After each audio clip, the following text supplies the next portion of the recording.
నమస్కారం అండి.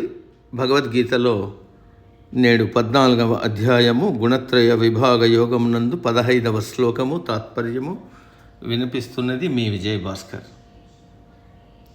రజసి ప్రళయం గత్వా కర్మ సంనిషు జాయతే తథా ప్రలీనస్తమసి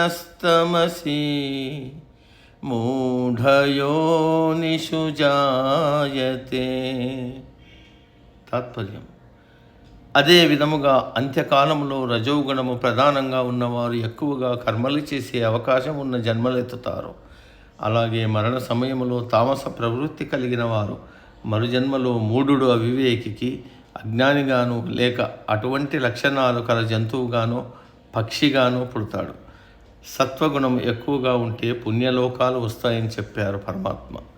ఇప్పుడు రజోగుణము, తమోగుణము ఎక్కువగా ఉన్నప్పుడు మరణిస్తే వారికి జనన మరణ చక్రము తప్పదు అని అన్నారు.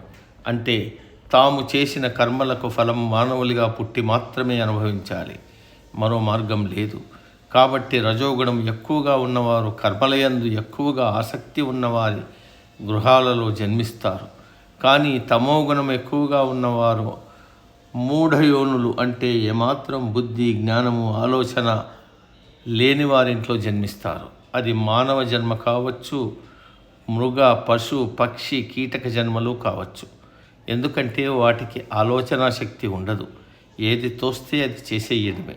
వాటి సహజ లక్షణాలు బట్టి ప్రవర్తిస్తూ ఉంటాయి. వాటికి మంచి పనులు చేసే స్వతంత్రత, బుద్ధి, జ్ఞానము ఉండదు.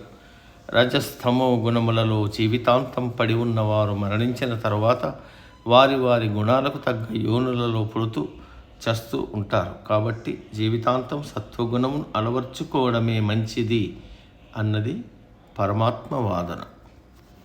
సమాప్తం. సర్వే జన సుఖినో భవంతు. అందరూ బాగుండాలి, అందులో మనం ఉండాలి.